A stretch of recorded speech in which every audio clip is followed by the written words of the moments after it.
Good morning.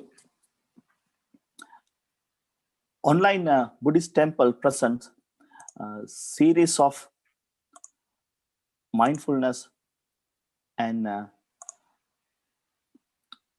Dhamma discussions. Today, Saturday, October 24th and the October 31st, Nature of Fear and COVID-19 with Bhante Kovida, who is a traveling Buddhist monk who is currently visiting Ottawa, the capital city of Canada. So I would invite on behalf of the members of the Buddhist Embassy and also extended a warm welcome to you all. We appreciate you are taking time out from your busy schedule to join us today. I would like to start with about 2-minute dynamic meditation presentation by Bhante Kovida, and then Bhante will start today's topic.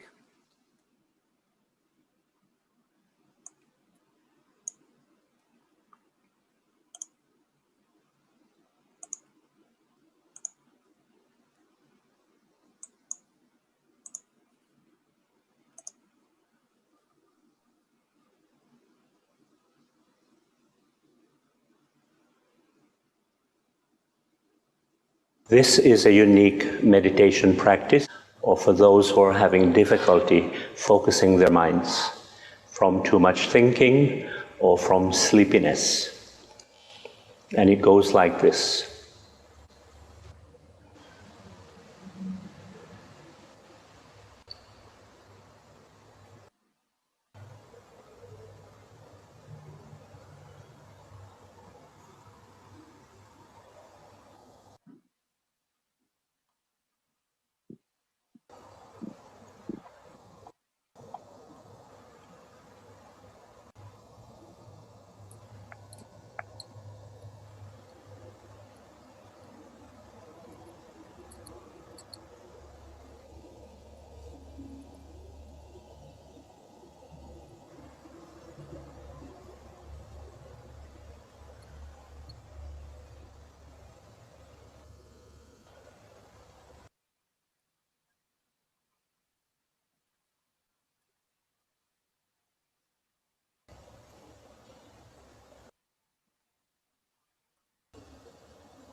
So you can do this practice first with your eyes open and then with your eyes closed.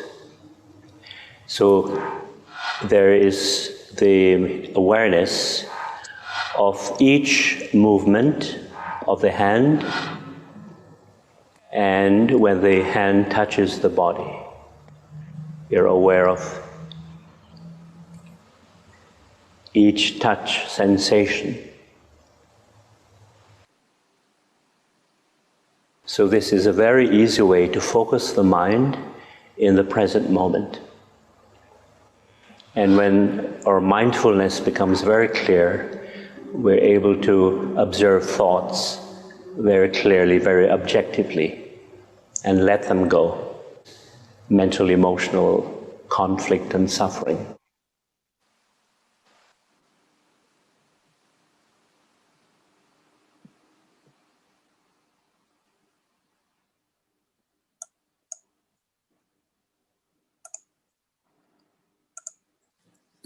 So Bhante will now start the session.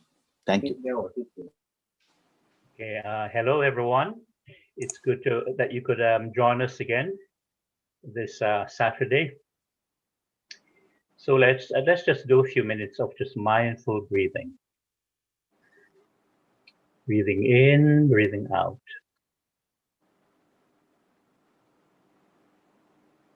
Breathing in, I know I'm breathing in. Breathing out, I know I'm breathing out.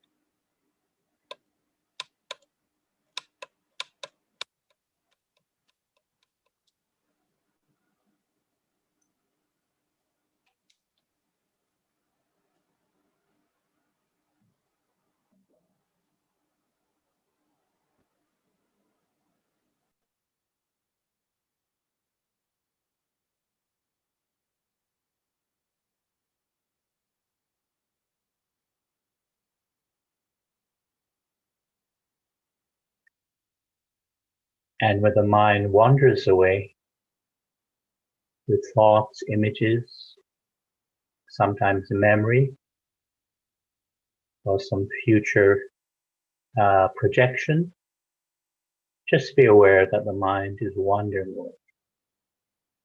And gently come back to in, out, in, out.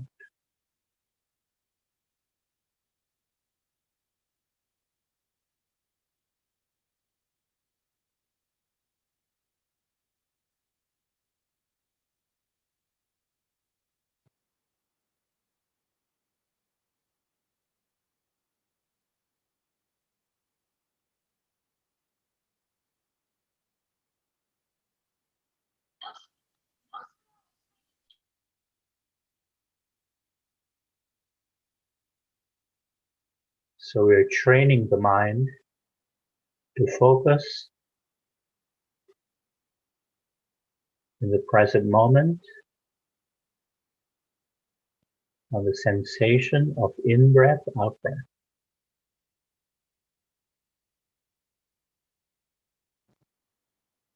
And when thoughts arise, just be aware of them, and we train the mind to let go of those useless thoughts, unnecessary thoughts, by coming back to the present moment.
And now let us do the loving kindness meditation, which is very beneficial, as you know.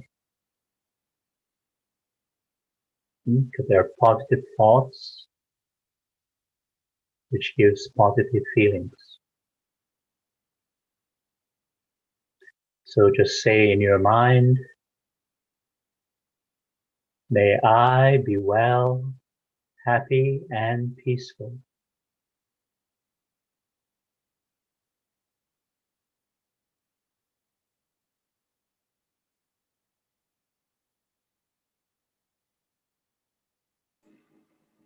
May I be free from fear, conflict, and delusion. May I be free from fear, conflict, and delusion.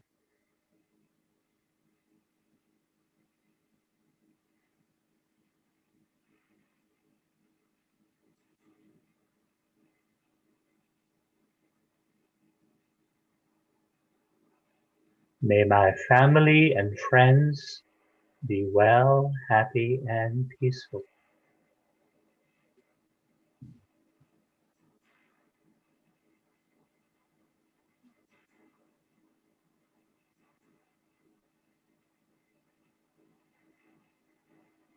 May they be free from fear, conflict, and delusion.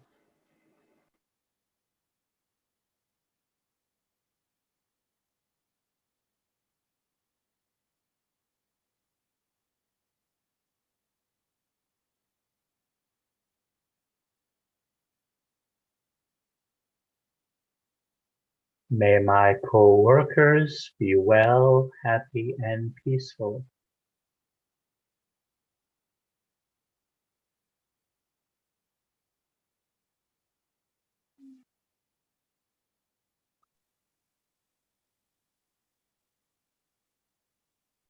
May they be free from fear, conflict, and delusion.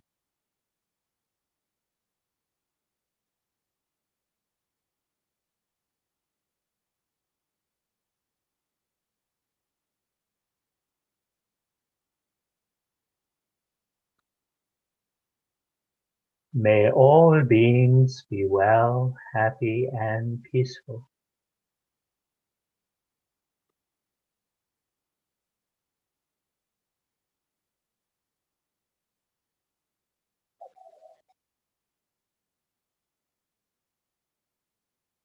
May all beings be free from fear, conflict, and delusion.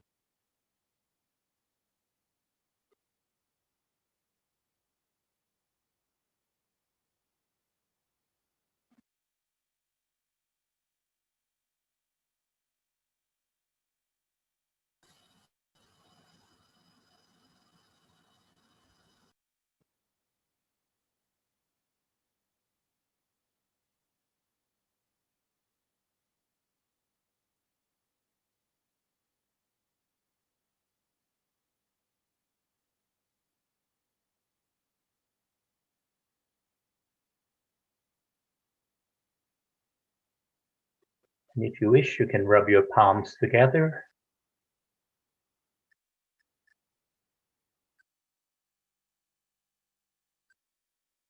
And just gently massage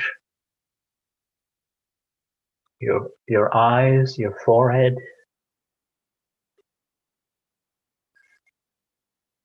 and just be aware of the sensation of the touch.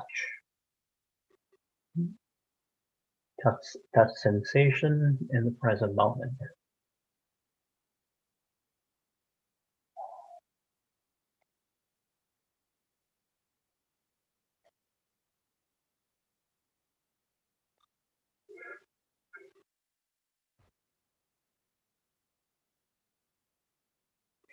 Yes, we mentioned last week that whenever we're suffering from guilt, that the practice of loving kindness is very beneficial, because guilt is an aspect of fear, and many people suffer from guilt because of our judgmental mind. We are conditioned with this judgmental mind, to criticize and so on. And so when we make mistakes, we have very negative thoughts. We judge ourselves, and we create a negative image of ourselves. I'm so bad, I'm so stupid, I'm so crazy. Why did I do that? Why did I say that? I should have done this, I should have said that, etc., etc. So it creates fear, conflict in the mind, creating a negative image and, of course, negative thoughts. So with loving kindness, we replace those negative judgmental thoughts with kind, positive thoughts. So that's one of the great benefits of loving kindness. And of course, any fear that we experience.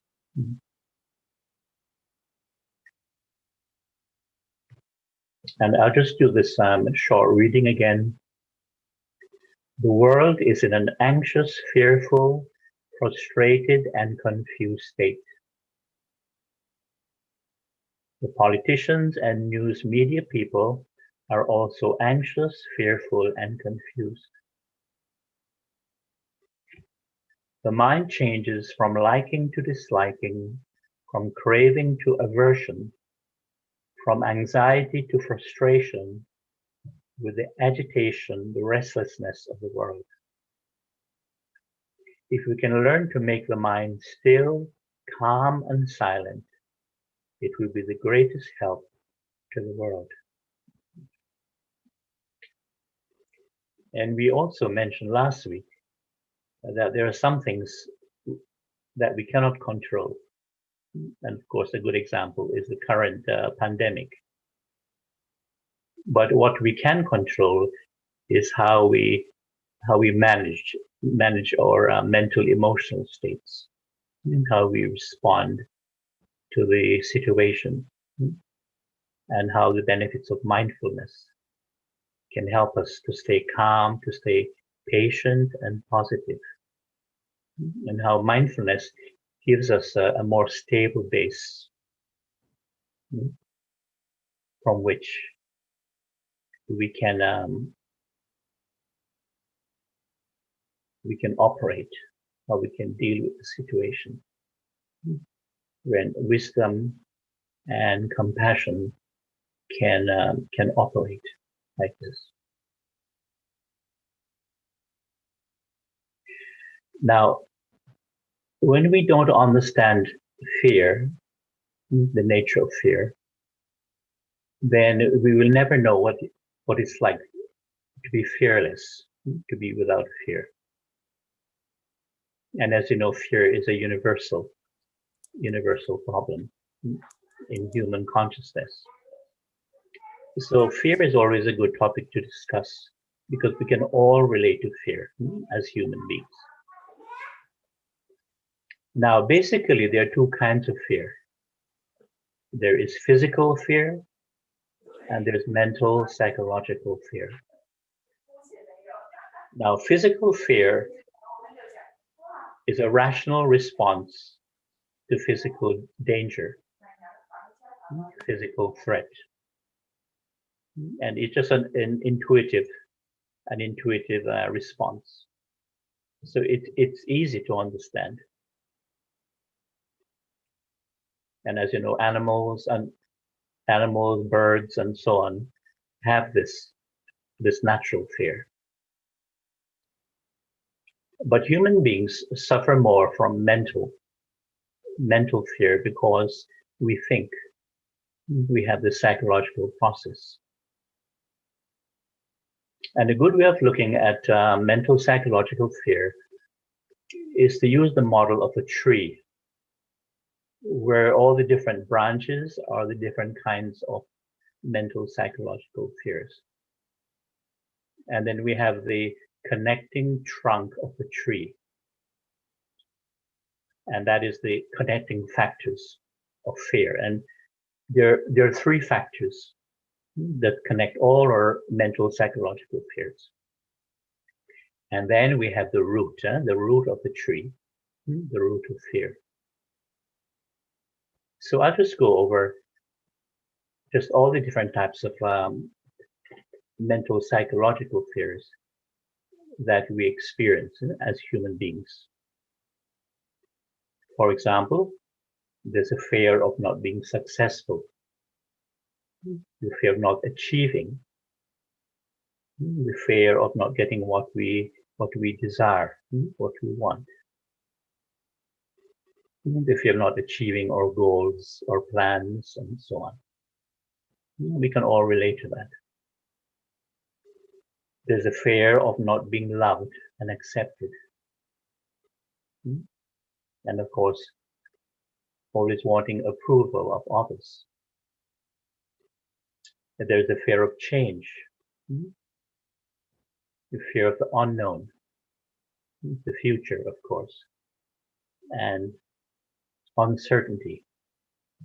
And this is one of the major fears that we experience during the current pandemic. Not only the fear of the virus, the unknown, this new novel virus, but uncertainty. And of course, there's a fear of sickness, aging, and death.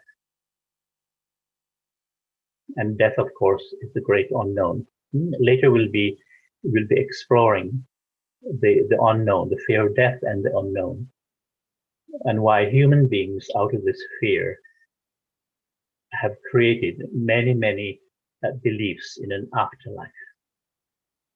It's very interesting. I find the subject very fascinating because of this fear of the unknown. And I call it the age-old question that humans have been asking for thousands and thousands of years. And they're asking the same question today, and in future, they'll be asking the same question. And this question is, what happens to me when I die, and where do I go after death? It's a fascinating topic. So later we'll explore. Perhaps next week we'll explore that. There's also the fear of loss. Fear of loss. You know, losing loved ones, close friends, losing material possessions, losing your job, and so losing your health, and so on. In some cases, losing your reputation if you have some high reputation in the society, and so on. There's also the fear of blame, criticism. You can call it the fear of public opinion. There's also the fear of pain, whether it's physical pain or emotional pain. And in some cultures, there's a fear of ghosts and spirits. Fear of ghosts and spirits. And there's also the fear of authority. And interestingly, the fear of ghosts and spirits and the fears of authority, they're connected somehow. Very interesting. And for some monastics or some very keen Dharma practitioners, there's the fear of not achieving enlightenment. The fear of not becoming, an arahant or a Buddha or a bodhisattva, or whatever you'd like to achieve in your spiritual path. The fear of not having liberation. In India, there's a very ancient word called moksha, which means liberation. So I think those are the main fears that we have. And of course, we do have fears like, claustrophobia, right? The fear of enclosed space. And the opposite of claustrophobia is the fear of open space. It's a very rare condition, but there are some people, I know in North America, there are a few people who have this fear. It's called agoraphobia. So they spend most of their lives indoors. They're afraid to go outside, even for shopping. And of course, you have a lot of these fears, like the fear of spiders and mice and rats, fear of snakes, fear of lizards. There are some people that are afraid of birds or the bird feathers for some reason. And for some people, it's animal fur, any type of fur. And these fears tend to have started in childhood. Some of these fears.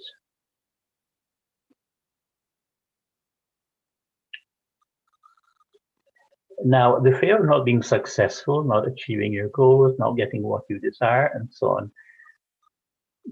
I think it has two sources.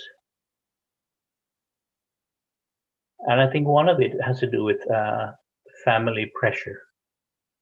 Your parents have very high expectations of you.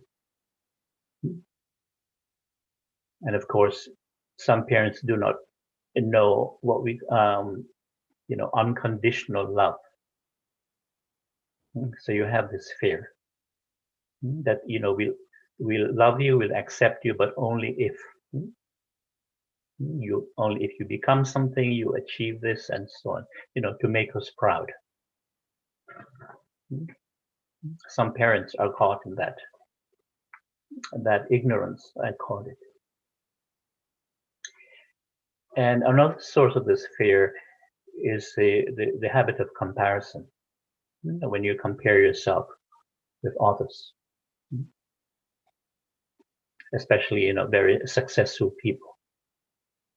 It could be a family member, it can be a friend, it can be a relative, a neighbor, anyone. When you compare yourself, you have this anxiety. You have to prove yourself. And this is why the habit of, or conditioned habit of comparing oneself, it's very unhealthy. Because it breeds conflict. It makes us feel inferior, inferiority complex.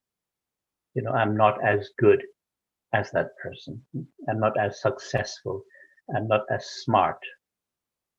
I'm not as outgoing and popular, and so on. So that creates conflict in the mind, the anxiety that you have to prove yourself, that you have to be as successful as the other person.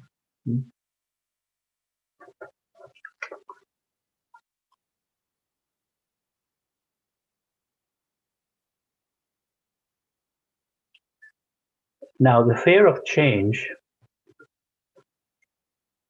comes from not only attachment, you're clinging to some situation or something or someone.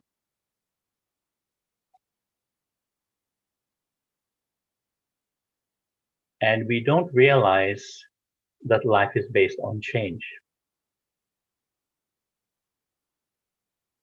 Because we are actually a process of body and mind, and everything is a process, including all the mental, emotional states we experience. It's like all our thoughts begin to realize everything is constantly changing because we're this process. And we're alive because we're a process. But we tend to overlook this fact that we're this process. Because, we're social creatures. And we use names, we use labels to communicate, I, you, he, she, and so on. So we tend to see ourselves and others as personalities, as egos, ego self-personalities. Because we're caught in our human or social world, social convention. But when we apply mindfulness to the present moment, we can come to that the reality of body and mind. And we mentioned this last week. When you're very mindful, you can see that really there's only body and mind. But out of ignorance, and of course we're caught in our conditioned habits,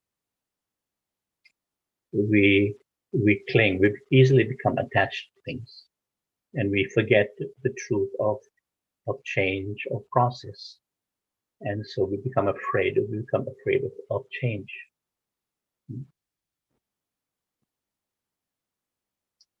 And that comes from becoming too attached to a situation or to people and to material things. And that's also a part of the fear of loss.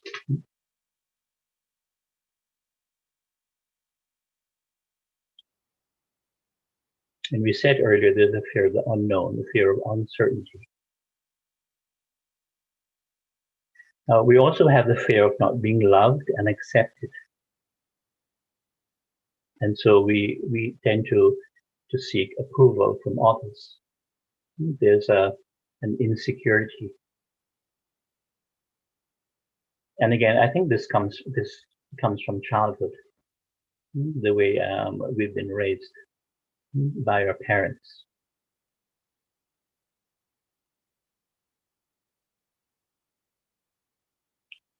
And having, a very judgmental atmosphere where people are always judging each other, criticizing each other. And of course, we also judge ourselves, right? And this is why we experience guilt, because of the judgmental mind.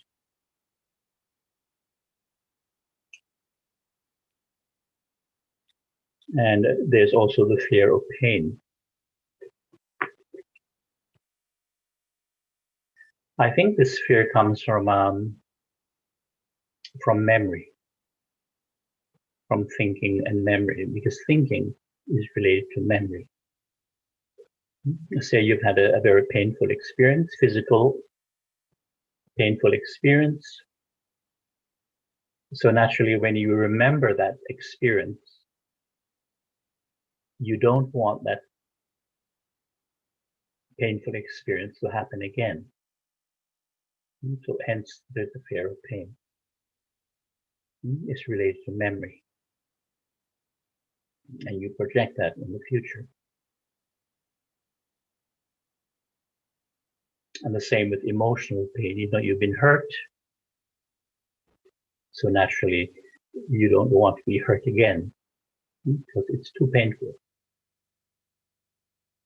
Whereas, say, if you've experienced something very pleasurable and wonderful, the opposite happens. We want to repeat that pleasurable experience, don't we? Because it feels so good, it's wonderful. Whereas if something is painful, we don't want to repeat that experience. Very interesting. But it is related to memory, thinking about the past and projecting in the future.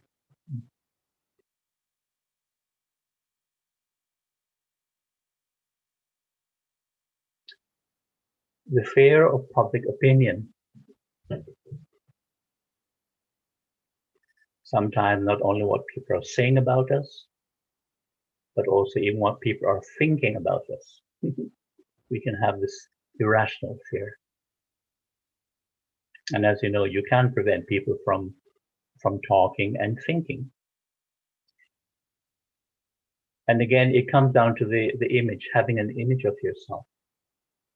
Because that's the nature of the mind. It's always creating an image, whether it's positive or negative. Of course, it is better to have a positive image rather than a negative image. As you know, when you are experiencing guilt and so on.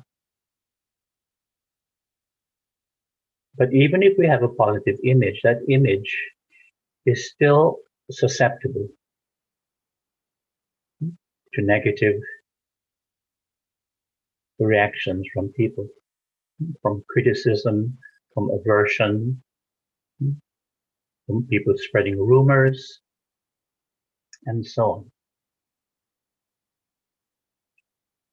So in Dhamma practice, we learn how to understand this image, which is only created by thinking and images, of course. I am this, or I am not this, I am that.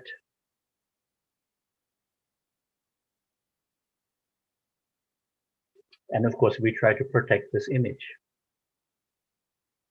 So the question is it possible not to have an image of yourself? And when we practice in the correct way, we realize it's possible. Because we see that all images, whether it's positive or negative, it is created by thinking and images. And we begin to trust in present moment awareness and the knowing, the intuitive knowing. And this is the true meaning of taking refuge in the Buddha.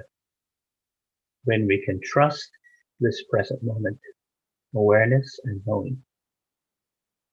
So you rest in this present moment awareness, this mindfulness. So then there's no image.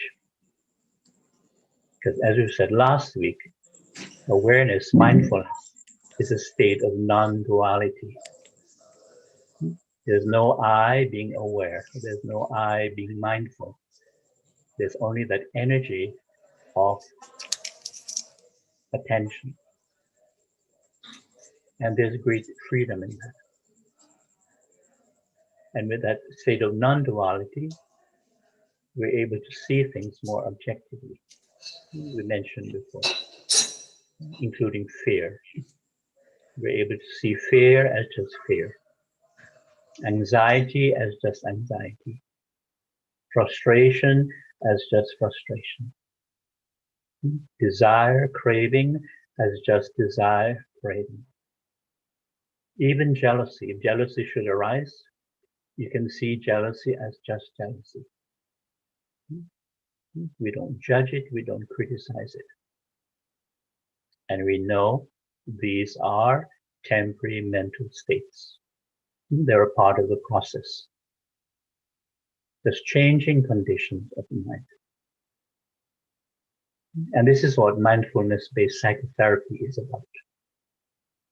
The ability to see things objectively without identifying with it, without grasping at it as something personal, and know it is impermanent. This part of the process.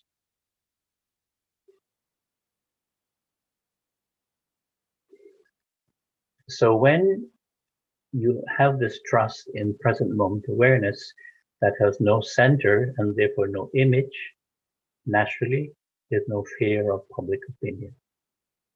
So people can say or think anything they like, and you just laugh at it or smile or laugh at it.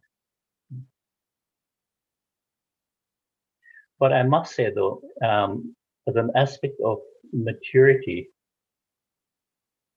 on the spiritual path is learning to be more open to constructive criticism. Because, most of us don't like to be criticized. But there's a difference between constructive criticism and just malicious criticism. So I think we should be more open to constructive criticism. And it takes humility. It takes patience, humility, not having pride, not having ego pride. Because if we have ego pride, naturally, immediately there's fear. And you can feel it in the body. You become very defensive.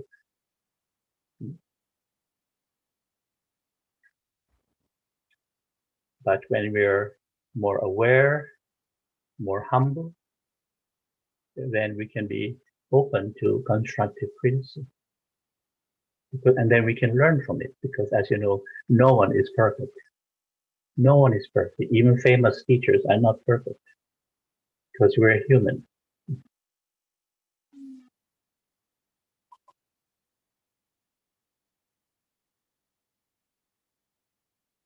Now there's a fear of sickness, aging, and death, as we mentioned.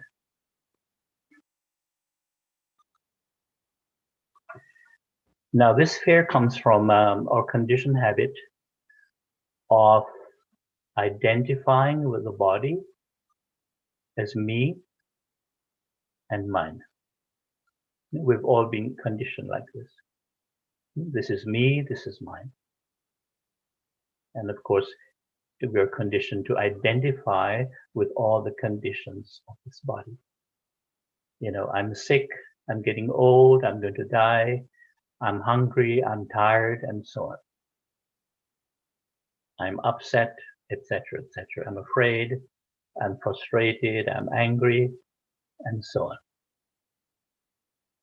And as you said before, when we look in the mirror and you see the image, we identify with that image. We think that image is who we are. And as you know, half the time we're not pleased with that image.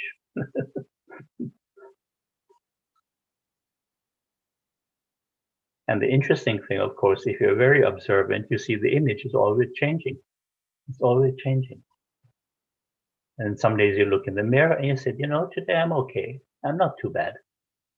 I'll never be a fashion model, but I'm okay. But then 2 days later, you look in the mirror and you say, oh my God, I look awful. And as you said last week, when we begin to investigate and reflect, we begin to see the image, what we call the public image, the image that people see, because you can't see it unless you look in the mirror, is not who you are. So one of the important teachings in the Dhamma is when we reflect on the body, we begin to understand that this body is really not me, it's not mine.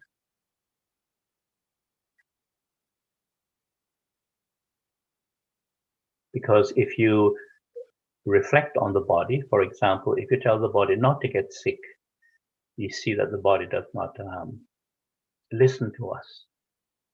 It does not obey our wishes. The body will get sick due to certain conditions.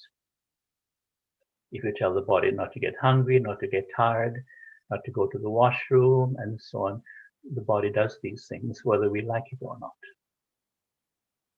because it follows its own nature, including aging and death. So really the body doesn't really belong to us, a self. It's not me, it's not mine. It belongs to nature, to the changing conditions of nature. It is anatta, non-self. So this was one of the important teachings of Buddha. Of course, we have to take care of the body as best as we can. But we cannot get too attached to it because it's only a temporary shelter, you can say. And it's composed of the elements: earth, water, heat, air, and space. And while we're alive, there's also the element of consciousness. And consciousness is related to the 6 senses: seeing, hearing, smelling, tasting, touching, and thinking. Thinking, imagining. And even consciousness is always changing. Later we'll do a reflection on the nature of consciousness. Very fascinating. Because when we explore the nature of consciousness, we can also understand why we have the fear of the unknown. And why we ask the age-old question. And why we have created so many different beliefs in an afterlife. It's a fascinating subject.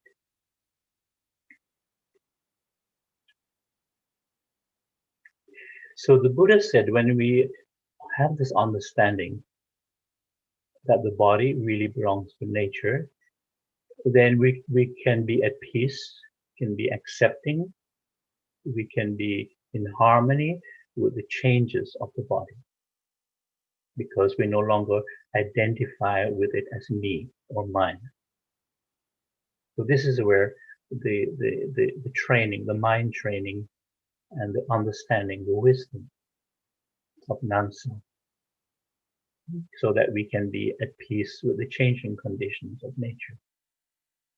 So even if the body is sick, the mind can be peaceful. It can be patient, it can be accepting. Likewise, when the body is experiencing aging, we can be at peace with it. Instead of being, so anxious about, ayo, I'm getting old.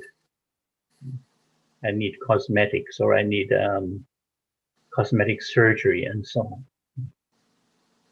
I have to keep dyeing my hair to hide the gray hair, and so on. We just accept the changing conditions of the body, because it's no longer me or mine. But it takes practice, because we have this, especially in our Western societies, we have a very strong attachment to the body. And of course, there's self-image. People are very obsessed about their self-image. Now, the fear of ghosts and spirits and the fear of authority. We mentioned that these two fears have something in common. And what they have in common is that they're also childhood fears. So say if you've had a very strict parent, or both parents are strict, or one is strict, that's where the fear starts, in the home environment, from having a very strict parent. And in high school, we carry that fear to, fear of the teacher. And then in some, like for example, in my elementary school, all teachers were allowed to beat the children. They had straps. And of course, the headmaster, the principal, he was the greatest fear. Now in high school, because I was brought up in the British system, teachers could not punish the students, but the headmaster could. And usually he would use a cane. That's from the British system. So the fear of authority starts in the home environment. We carry that into school. And then in the work environment, we carry that fear also, the fear of the boss, the fear of your supervisor. And in many cultures, this fear is very, very prevalent in the work environment, fear of the boss. And likewise, the fear of ghosts and spirits, it starts in childhood. And those of you who have been brought up in the Chinese culture, say in Malaysia, Singapore, Hong Kong, and these places, when you're very young, adults tell you, at night, not to go outside in the dark, because all these spirits, all these fears will, they will get you. And of course, when you're young, you have a very vivid imagination, and you imagine all these different spirits. It's a very deep-rooted conditioning. And because I grew up in the West Indies, I was brought up with African ghosts and spirits. And there are many, believe me, there are many.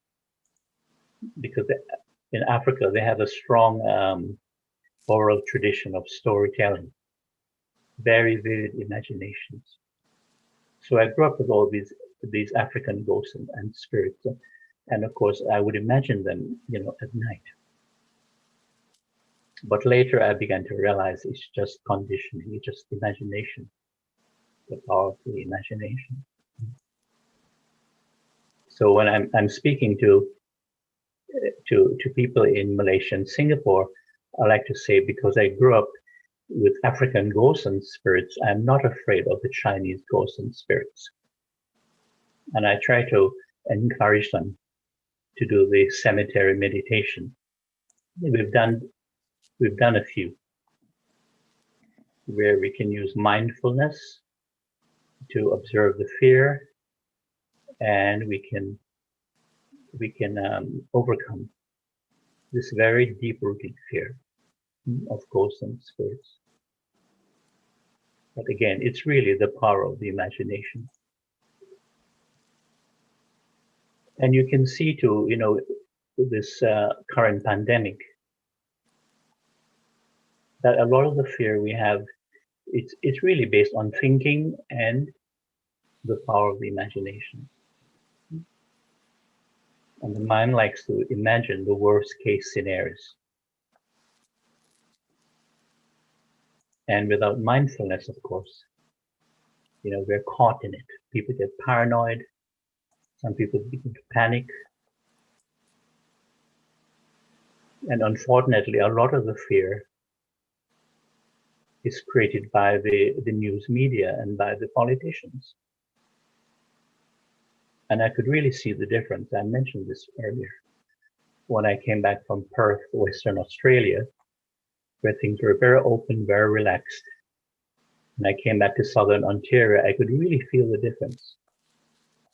People here are much more fearful, much more paranoid because of the media and the politicians. And the media is the same as the American media. And it's all hype, all media hype, where they're constantly bombarding you with numbers and more numbers, and even predicting numbers also. They're even predicting numbers. And they don't realize how unhealthy this is. But they do this because it's a part of the hype, part of the ratings. That's right. Very unhealthy. And this is why the best thing you can do is to limit your exposure to the news. And I've been suggesting this all summer to people on Facebook to try and limit your exposure to the media. And I mentioned earlier too that the government in Singapore, they were much more sensible. They always gave the Singaporeans, very useful information, practical guides, and they encouraged them, to be careful, to stay calm, to stay positive. Thank you, Bhante. There's a question from Lim Boone. I don't know whether the question will ask directly or you want me to read it. Yes, the question says, read it. I understand that when we say everything is impermanent, it is not mean we stop doing anything or not hard working to do something.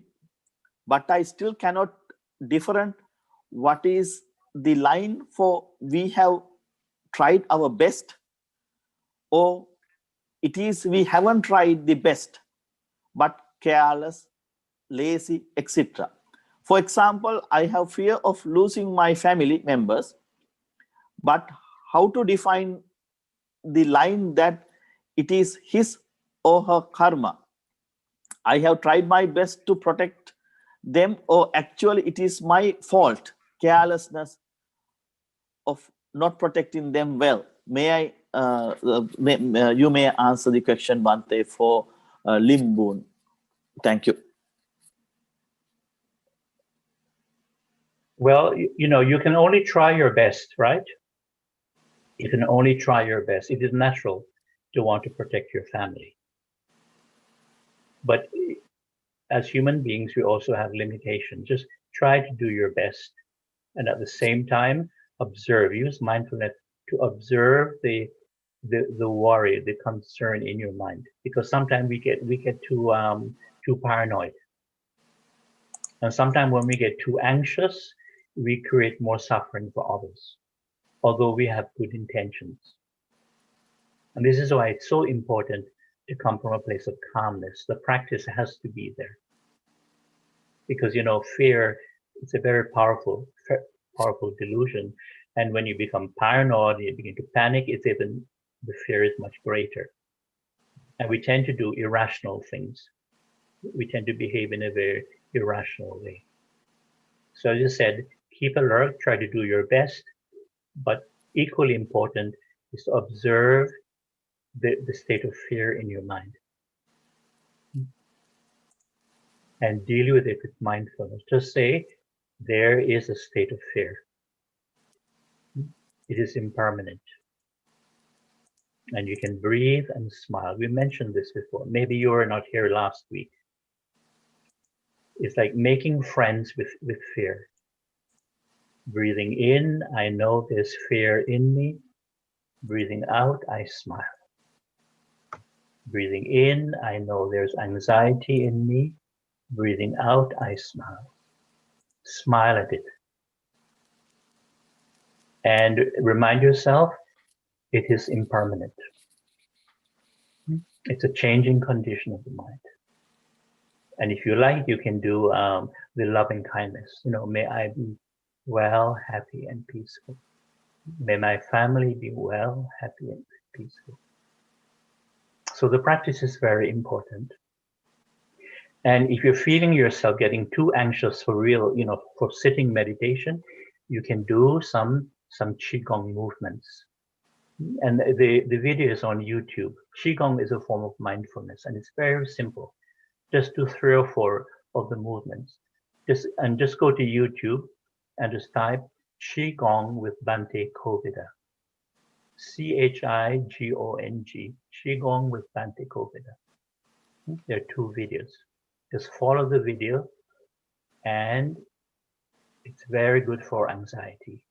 When you feel some sense of panic, paranoia, and so on. But know that fear is something natural. We all experience fear, either physical fear or mental psychological fear. And mental psychological fear, we said, is really based on when we're thinking too much and you're imagining the worst. And usually what we imagine is not as bad as we think it is.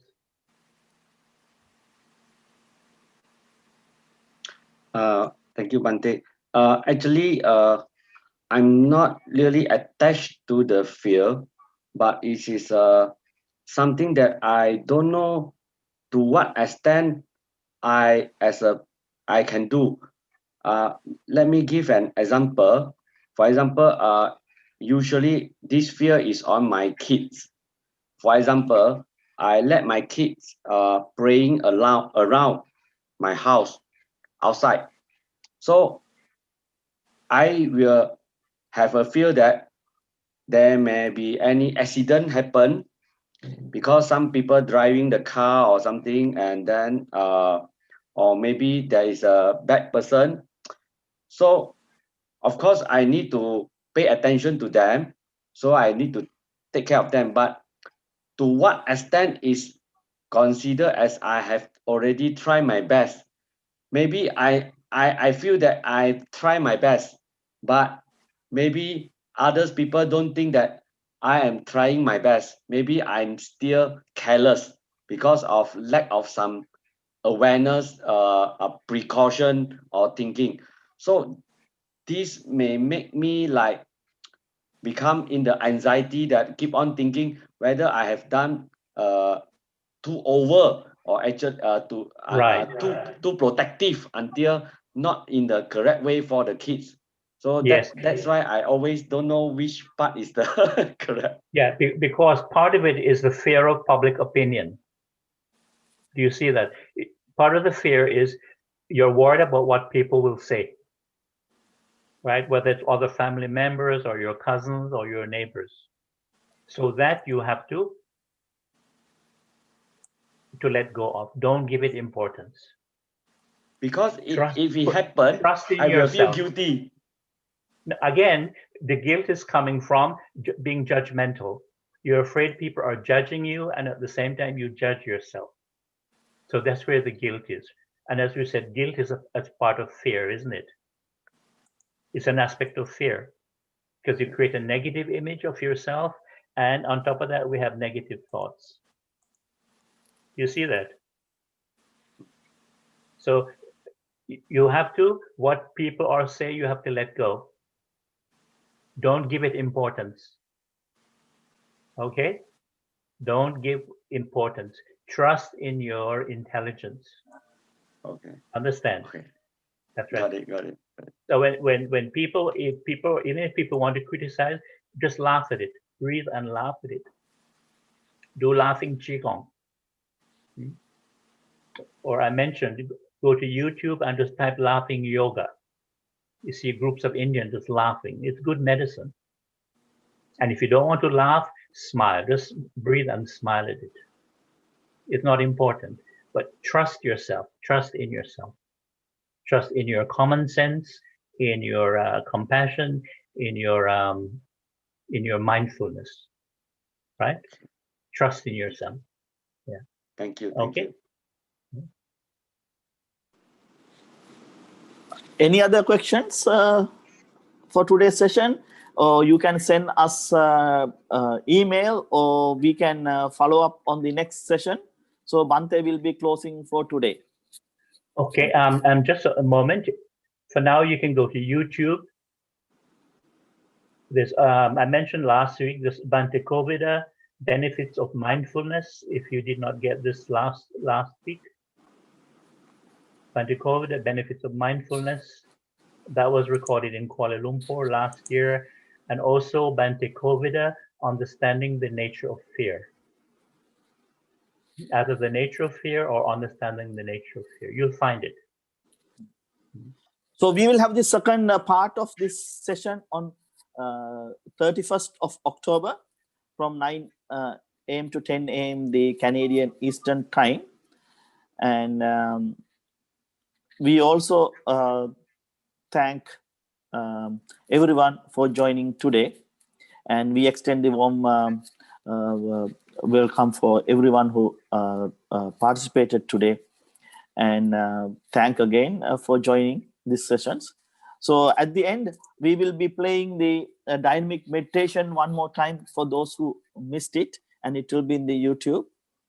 And for Bhante, is there anything else for you to say before we end the session? Oh yes, and if you find you're having too many, disturbing thoughts, you can do that mindful chanting we did last week. Gate, gate, para, gate, parasamgate, bodhisvaha. Gate, gate, para, gate, parasamgate, bodhisvaha. Or just sing a song that you like. Sing a song that you like. It doesn't matter. And a part of self-care, get some exercise if you can. Do some Tai Chi, Qigong, yoga. Put some music on. Do some dancing. Just move. It's very healthy, part of self-care, just to release the frustration, the tension, the stress. It's wonderful. And if you don't like dancing, dance anyway, and you feel much better after. Or you can watch the Qigong video. So may you all be well, happy, and peaceful. Sukhi Hontu, Sukhi Hontu. And may you all be free from fear.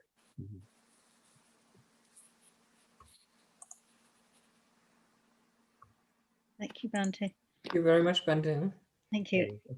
Welcome, most welcome. Thank you, The unique meditation practice, or for those who are having difficulty focusing their minds Thank you very from much, too much Bhante. thinking or from sleepiness. Welcome.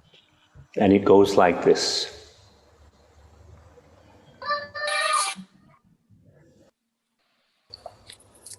Hello. Good morning. Hello. Thank you, Bhante. Welcome. Welcome. Thank you, Bhante. See you Welcome. next week. Okay, see you next week. Sukhi Hontu. Thank you, Bhante. Sukhi Hontu. Enjoy your day. Sukhi Hontu. Sukhi Hontu, Bhante. Yes. Thank you. Sukhi Thank you, Hontu. Bhante. Okay. Sukhi Hontu. Sukhi You Hontu. Stay want to. safe, Bhante. Okay, you too. Take care. Keep smiling. Thank you. Keep smiling. Thank you.